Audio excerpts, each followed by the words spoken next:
doing the KC135 experience, the simulator.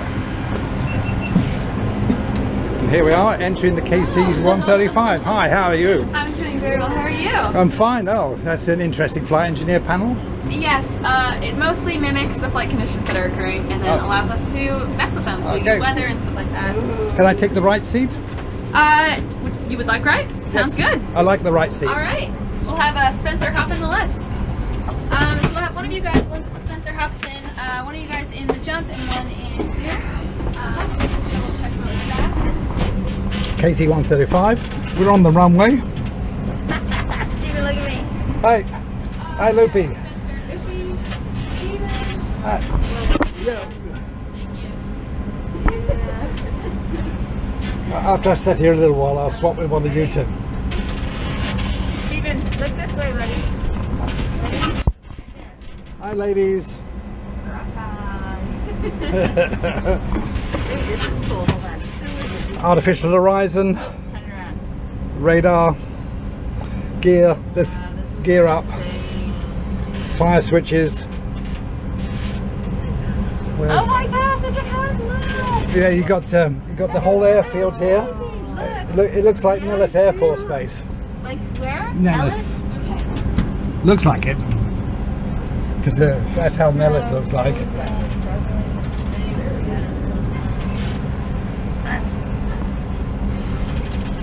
Little four throttles go over the hump. Have you actually flown an airplane? No, but I sat in one of these for 2 weeks solid, Yeah? learning how to do engine runs. That's cool. This is really awesome. Although I do have a glider pilot's That's license. smart. Thank you. Oh. All right, guys. So it's going to be just me running the show. That means two people get to fly. So who would like to be the other person in the seat? My We'll mother. swap out halfway through, Oh, so everyone's going to get into the seat. So You mean now? All right, so hop on in there. Rules of the sim have to be on motion, or when we're on motion, you have to be buckled in. So we'll have one person in both of these seats, and I'll be in the jump seat, controlling the sim from there. We're going to. So, welcome to the sim. If for some reason today we have a emergency in here where we have to get out, primary is just going to be coming back out the way we were. If for some reason, very unlikely, but if the hydraulics fail, it'll just settle down. So if that happens, don't freak out. It'll settle down. We'll it's a rope ladder. We'll just climb a rope ladder out. Not a big deal. If anybody starts getting motion sick, not a problem at all. Just let me know. It takes about a minute for the sim to come down. So just let me know earlier rather than later if you're starting to feel sick. Which airfield is this? Is this This is Vegas. I thought it was. Yeah. So Vegas is cool. The sim only has a few airports that have high definition of the actual surroundings and stuff. So Mildenhall doesn't even have this high of definition, which is why Vegas is a cool one to see. Let's get us up at 2,000. Oh, we're up. We are now flying above the. All right, it's repositioned for us. So same setup and parameters basically as the normal aircraft. So if you're sitting in the aircraft, this would be exactly what it looked like. All of the gauges and switches work the same way. That's why when we get in here as pilots, we're allowed to use this as actual flight time and log it. Because it's on full motion and the switches work the same way. Up here, this is our pneumatics panel, so it manages the bleeder, which is extra air that comes off the engines, and helps us pressurize and temperature control. This is our electrics panel, so every engine has a generator attached to it, and that provides the electrics for the aircraft while we're flying. And this is the panel we manage that on.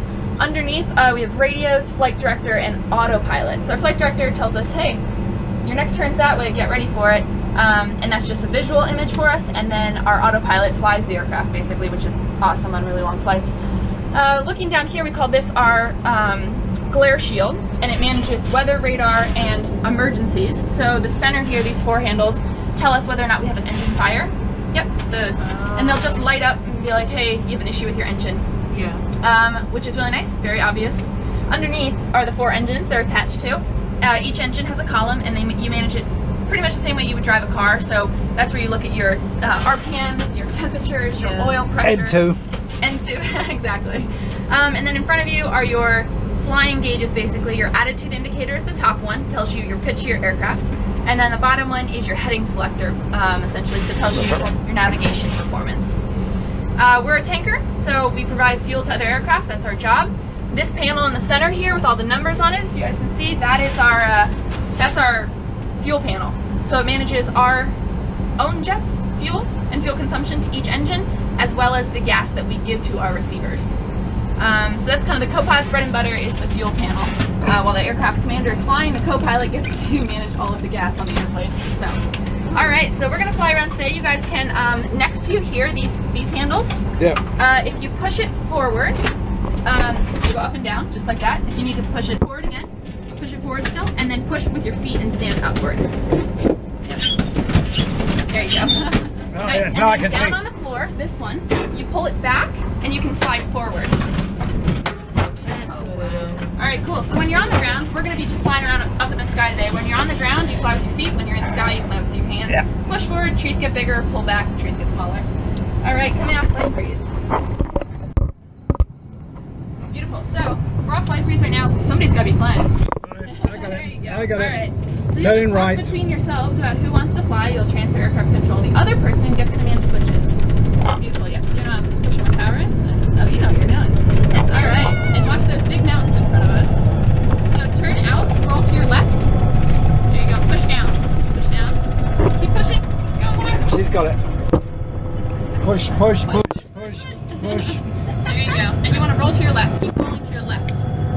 There you go. Keep pushing down. And you can use your trim switch so on your left hand throttle, or on your left hand, and by your thumb, push forward. Forward with that. That's down, so push up. Yep, and then push up. There's two little tabs. Push them forward like this. On your thumb. There you go. Yep, and that'll help you control. It makes the airplane a little bit lighter. So now you guys are flying at the mountains. I'm going to fly back over Vegas, turn to the left. There you go. Nice. And then your gear handle is down currently, so if you want to go ahead and raise the gear up, just pull straight out and up. Nice. Cool. So we're flying back towards Vegas now. Push the nose down. Push, push. There you go. You can see your altitude there. We're at 6,000 currently and climbing, but we will be descending shortly if you keep pushing. Good. All right. Sweet. So let's not hit these mountains. Nice. Just fly back towards the lights. You guys are doing great. That's all right. We'll get it in a minute. All right. You should be able to sort of see the strip kind of straight out in front of you guys. And if we wanted to send down to, push forward until that number, that dial that's picking up right now, starts to go down. Just want to keep pushing forward. There you go.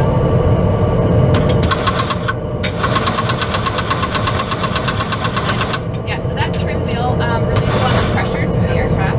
So when you're like really pushing forward or really pulling up and trying to control it, you trim off the pressure, and it helps it become more controllable. What that does is on the control surface on the aircraft, it moves them automatically, so the airplane isn't trying to force the whole movement. Makes life a little easier. Now I can take my hands off this. Yeah, so the airplane's We'll pretty much flying. We'll fly straight and level. If you guys want to try, turn to the right. This, like, flying planes and stuff. Flying, I've been flying since 2018. This specific aircraft only since the fall of 2019. Oh, okay. And I just got to this base in August, so I'm still relatively new to this aircraft. Nice. Do you guys have like a set of what you can fly, or is it just So whatever? the Air Force actually has a regulation that unless you are, this is going to be annoying, that unless you are in a special program, so like a test pilot or something, you're only allowed to be qualified on one aircraft at a time. Okay, I didn't know that. Yeah, so, yeah, of course. You can get a little bit of If you want to as well, you can hop into this seat and I can stand back here. Just as long as you buckle up. Sweet. So, yeah, you're only allowed to be qualified at any given time on an aircraft. However, Not that night. Sounds like my job. yeah, the same thing for you guys, yeah? Yeah, we lose our exes once we go to a new base. Yeah, so that makes we sense. don't- Alrighty. I So, come from back there though, and that's better. we did from my kid. Alright, once I. Oh, you're wearing a DM. Yeah, so that's just, it doesn't actually look like an aircraft. That's just how the sim is set up to give us the best visuals. In the aircraft, you can, see the ground and everything. It's just a window up there. All right, let me give you a flight freeze is off. So somebody decide to pick. Who's gonna fly? Another one without my glasses. You do. No. All right. I wish we could. Flight freeze coming off. Yeah, we should have done that. I should have done that when I was 10. Aircraft. Fighter aircraft are very unstable platforms, which means they can turn on a dime because it takes no problem moving them, but it does take a lot more effort. So you guys are going to turn to the right pretty hard. You don't want to run that mountain. There you go. So keep turning to the right, back towards Vegas.